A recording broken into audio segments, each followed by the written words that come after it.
Our principal, Dr. Andrea Haynes, had this brainchild a day or two before school started that this is a little bit more complicated than just turning on an iPad and getting them connected, that we needed a plan for what happens when students can't connect. She reached out to a few of us that are not traditional classroom teachers and said, would you be willing to help on these first few days of school?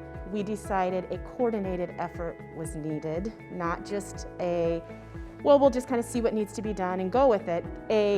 Let's have a plan in place for when our families can't connect or when children don't show up. So we divided and conquered, and it worked out really well of getting students to have a person to talk to, not putting in an email request, especially if they couldn't. And the care team would receive requests from classroom teachers the first 4 days of school. Those first 4 days they would receive a request and then they would basically troubleshoot it. So it wasn't just this care team.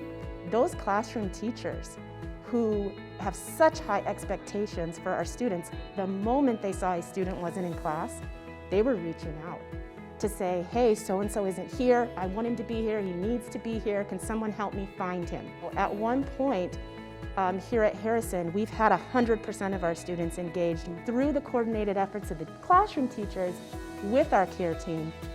That's what I think, that's why we found such success, was both entities working together. We try to focus on the fact that this is what we're doing now. This might look totally different next week, the week after, but this is what we're getting through now. Getting everyone online initially is a feat that should be celebrated, but keeping them engaged and keeping them sustained in their learning is the next hurdle. We want every child in a seat learning. Yes, that seat looks different this year, but there's still that opportunity for learning, and one day can make a difference.